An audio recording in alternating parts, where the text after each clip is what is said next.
जिस तरह से हमने कुलम्स लॉ को प्रूव भी किया था, तो उसी तरह से Coulomb's law from Gauss theorem में भी पूरा का पूरा एक यूनिफॉर्म स्फीयर लेके और इसकी जो रेडियस है यहाँ पे स्मॉल आर से दिखा के ये एलिमेंट्री पोर्शन ले लिया। एलिमेंट्री पोर्शन जैसे कि इसका मैंने बताया भी था, अभी एलिमेंट्री पोर्शन जो है हमारा, उसकी एलिमेंट्री पोर्शन एरिया जो है इसकी वो ds की है। तो इसकी एरिया वेक्टर जो होगी, ये जो दिया हुआ एरिया है इस पे परपेंडिकुलर होगा, तो ये हो गया आपका एरिया वेक्टर। और एरिया वेक्टर को किससे लिखते हो आप, तो ds और इसी पे वेक्टर का साइन लगा दिया तो एरिया वेक्टर। और जो इलेक्ट्रिक फील्ड्स होगी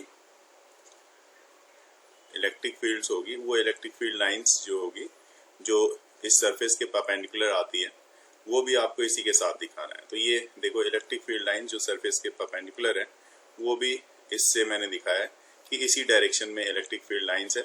और इलेक्ट्रिक फील्ड लाइंस को मैं यहाँ पे रिप्रेजेंट कर रहा हूँ ई से।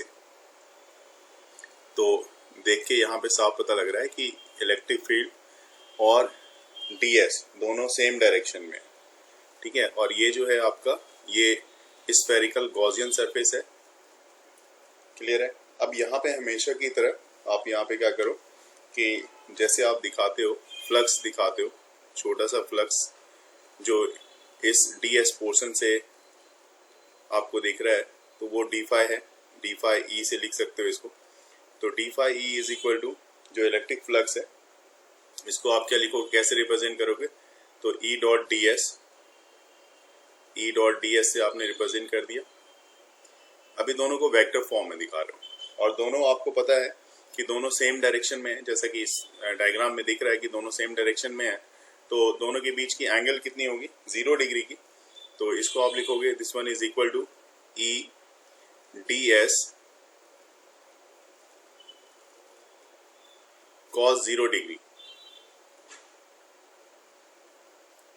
ये cos 0 डिग्री आ जाएगा और cos 0 की वैल्यू 1 होती है, तो आप सीधा यहाँ पे E और ds जैसे पिछली वाली डेरिवेशन में हमने वैसे ही किया था, तो E ds इस तरह से आप यहाँ पे लिख सकते हो, ठीक है। और अगर नेट फ्लक्स इस क्लोज सरफेस एरिया जो इसकी सरफेस एरिया ds एरिया है, टोटल सरफेस एरिया, तो नेट फ्लक्स आप कह सकते हो through close surface area s। तो नेट फ्लक्स अगर आपको निकालनी है तो वो कैसे निकालोगे, किसके थ्रू, तो थ्रू क्लोज सरफेस एरिया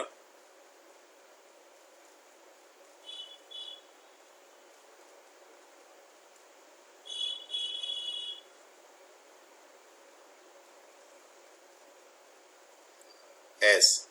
तो इंटीग्रेट करना पड़ेगा, जैसे लास्ट टाइम भी हमने इसको क्या किया था, इसको इंटीग्रेट किया था। तो इस बार भी आप इसको इंटीग्रेट करोगे, तो इंटीग्रेट करोगे तो d phi e equal to, और इंटीग्रेशन में इलेक्ट्रिक फील्ड चूंकि कांस्टेंट थी, यूनिफॉर्म है होती है, तो इसको आप बाहर कर लेते थे। तो मैं यहाँ पे डायरेक्ट अब लिख रहा हूँ यहाँ पे डायरेक्ट ds को। इंटीग्रेशन आपकी सिर्फ ds की होगी, d फाई का इंटीग्रेशन फाई हो गया and this one is equal to E, or area of this spherical surface is 4 pi r square. Since the radius of this sphere is small r, so this one is a 4 pi r square. इसको मैं equation 1 मान रहा हूँ, this one is equation 1। और Gauss law से भी जो आपने देखा था यूजिंग गॉस थ्योरम, उसको बॉक्स में डाल देते हैं पहले। जो इलेक्ट्रिक फ्लक्स है phi E, this one is equal to आपके पास क्या था, क्यूब अपॉन एप्सिलॉन नॉट। ये हमने गॉस थ्योरम से पढ़ा था।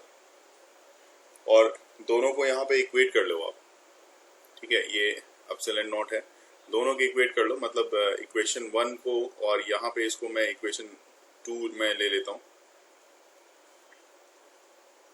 This one is equation 2।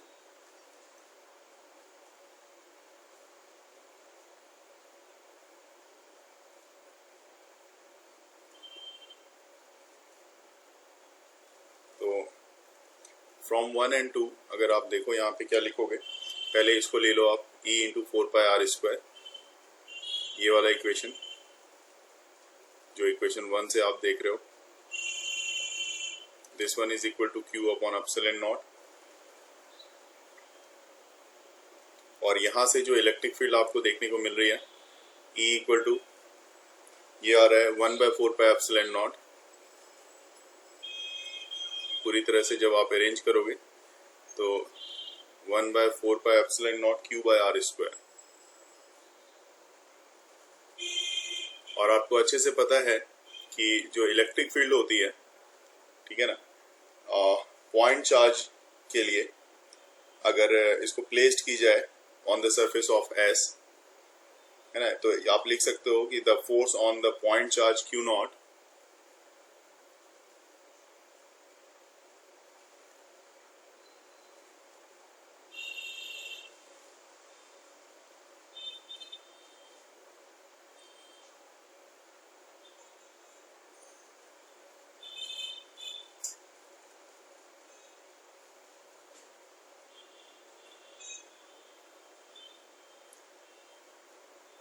अगर इसको प्लेस्ड किया जाए, इफ प्लेस्ड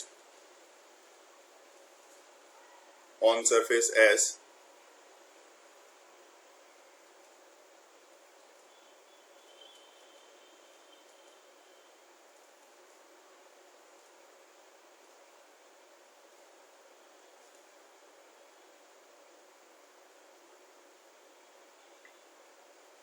तो इस केस में जैसे F फोर्स क्या लगेगा इसमें, F equal to Q0 into E।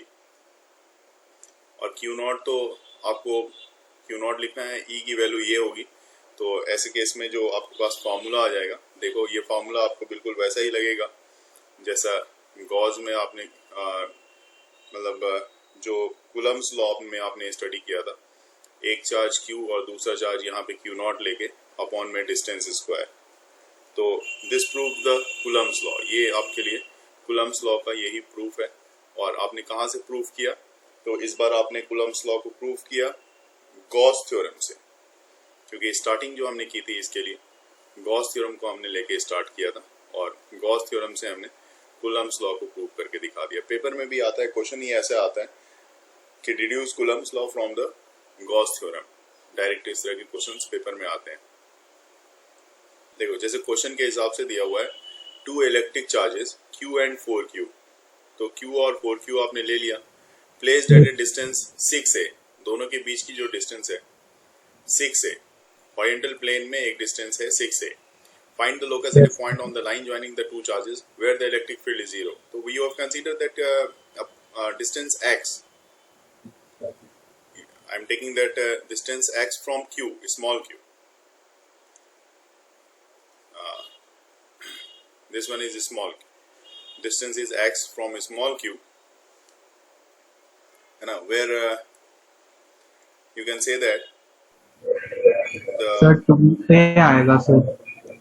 देखते हैं, मान लिया कि let point P, let point एक पॉइंट मान लिया, point at a distance x distance पे एक पॉइंट मान लिया यहाँ पे, है ना, जहाँ पे कि आप कह सकते हो कि फ्रॉम Q से ये पॉइंट माना है आपने, जहाँ की डिस्टेंस x डिस्टेंस पे ये ऐसा होगा जो कंडीशन दी हुई है। तो उस हिसाब से, उस कंडीशन के हिसाब से अगर यहाँ पे आप देखना चाहते हो कि फाइंड द लोकस, ये कहना ना, locus of the point on the line joining the two charges where the electric field is 0। तो यहाँ पे जहाँ पे इलेक्ट्रिक फील्ड 0 होगी, तो मान लिया कि ये पॉइंट होगी जहाँ पे पॉइंट P मान लो, पॉइंट P पे आपने x डिस्टेंस से Q से x डिस्टेंस पे लिया होगा जहाँ की इलेक्ट्रिक फील्ड 0 होगी। तो इसको कैसे लिखेंगे, देखो आपने किया होगा यहाँ पे Q by 4πε0 x square, this one is equal to, दूसरी तरफ जो चार्ज है 4Q अपॉन, अब ये जो डिस्टेंस रह जाती है आपकी, ये डिस्टेंस रह जाती है यहाँ से, बची हुई डिस्टेंस है 6a माइनस x की। तो इसको आप लिखोगे 6a माइनस x। तो यहाँ पे क्या हो जाएगा 4 pi epsilon not 6a minus x square of this one. तो अब इसको सॉल्व करना है। अगर आप देखो यहाँ पे तो एक चीज q और q कैंसिल हो रहा है और 4 पाई एप्सिलॉन नॉट कैंसिल हो जाएगा। तो आपके पास बच रहा है यहाँ पे 1 by x square is equal to 4 by 6a minus x, ये आपके पास रह रहा है। तो दैट मीन्स अगर यहाँ पे देखा जाए तो इसको आप अगर इसको आप ऐसे करोगे तो 1 बाय एक्स अगर स्क्वायरिंग को लेके चलोगे तो स्क्वायरिंग इस पे भी स्क्वायरिंग है, तो 1 बाय एक्स इक्वल टू आप दोनों तरफ की स्क्वायरिंग को हटाते हो तो ये 2 हो जाएगा, 4 का ये 2 हो जाएगा क्योंकि 2 का स्क्वायर लिखते हैं आप, तो 6a माइनस एक्स। और यहाँ से सॉल्व करोगे तो x की जो वैल्यू आएगी आपकी x इक्वल टू 2a। एक बार सॉल्व करके देखो, आपको ये वैल्यू मिल जाएगी। मतलब x डिस्टेंस से ये q से 2a डिस्टेंस पे अगर आप इसको रखते हो p पॉइंट पे आते हो तो यहाँ पे इलेक्ट्रिक फील्ड आपको 0 मिल जाएगी। क्वेश्चन देखो, a charged plastic ball of mass dVi 8.4 into 10 power minus 16 kg is found to remain suspended in a uniform electric field of 2.6 into 10 power 4 volts per meter. Find the charge on the ball given g equal to, जो acceleration due to gravity है, this one is equal to 10 meter per second square.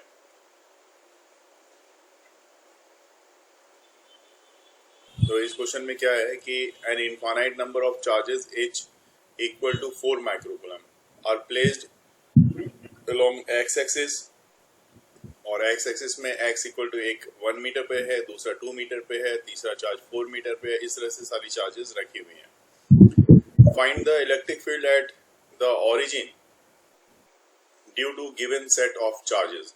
तो यहाँ पे आप देख सकते हो अगर यहाँ पे मैं ले लूँ, ये origin से 1 मीटर पे, 2 मीटर पे और 4 मीटर पे ले लिया मैंने, ठीक है, 1, 2 और 4 पे ले लिया। तो इलेक्ट्रिक फील्ड जो होगी at origin due to the given charges, वो इलेक्ट्रिक फील्ड कितनी होगी? अगर पहले के कारण यहाँ से देखा जाए तो इलेक्ट्रिक फील्ड का फॉर्मूला क्या होता है? KQ/R square. तो चार्ज तो है 4 का, तो K मतलब 9 into 10 power 9, तो सब में कॉमन आएगा, तो कॉमन ले लेता हूँ, ठीक है। एक में Q1, Q2, Q3, हालांकि चार्ज सब में सेम है, Q ही है।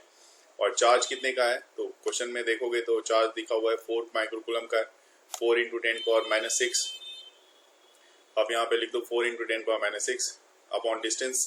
पहले वाले के लिए डिस्टेंस 1 मीटर की है, तो 1 मीटर का स्क्वायर।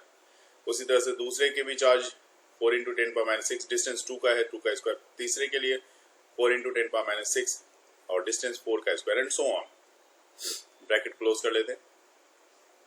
नेक्स्ट में अब कैलकुलेशन करना है, क्यों ना 4 into 10 power minus 6 को भी बाहर लोगे तो ये जो हो जाएगा 9 4 जा 36 into 10 power 3 इलेक्ट्रिक फील्ड जो आएगी, this one is equal to, अब यहाँ पे आपका 1 बच जाएगा, यहाँ पे 1/2 का स्क्वायर, यहाँ पे 1/4 का स्क्वायर।